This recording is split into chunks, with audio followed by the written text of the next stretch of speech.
पड़ी है, तुझे कुछ नहीं। इसलिए महात्मा जी जा रहे थे रास्ते, तो रास्ते में एक सेठ अपने मकान के सामने ऐसे ऊपर देख के हंस रहा था। देखो हमने ऐसा बढ़िया मकान बनाया कि आज जितने भी गांव में उनमें ऐसा मकान नहीं है किसी का, ऐसे हंस रहा था।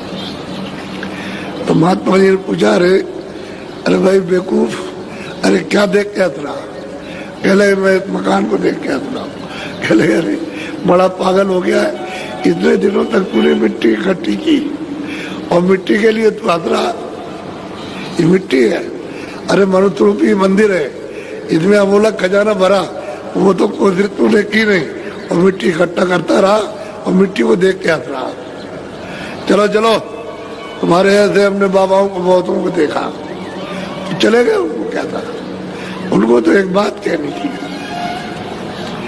अब 4 महीने के बाद उधर से लौट के आए, तो उन्होंने लोगों से पूछा, भाई वो गांव क्या पीछे छूट गया कि आगे? कि भाई कौन सा गांव? कि भाई एक मकान बहुत बड़ा बना था, ऊंचा था।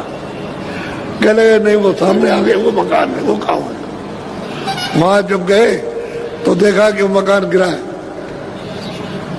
तो वो बैठ करके रो रहा, वही देख। तो महात्मा जी जब निकले कह लगे बड़ा बेवकूफ निकला, जो पहले तो देख करके हंस रहा था, अब उसी मिट्टी के लिए अब रो रहा।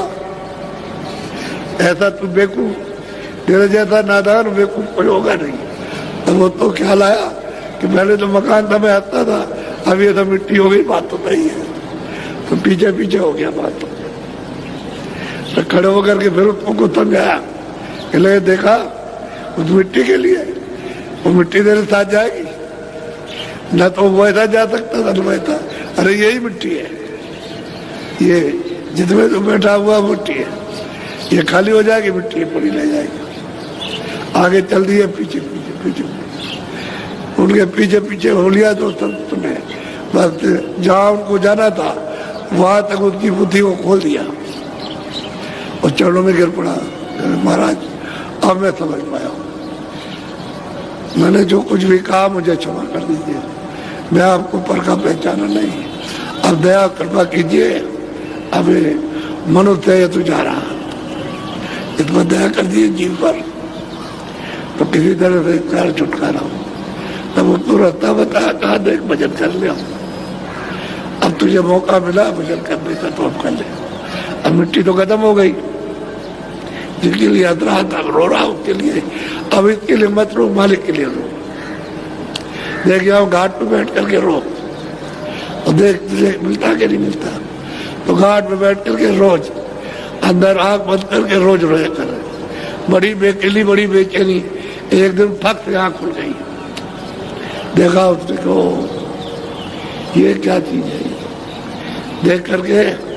और महाराज जी को सुनाया, उसने कहा चुपचाप जो बताया उसको कर और रो, और जोर से रो, अंदर अंदर, दिखाने का नहीं है, अंदर ही अंदर रो।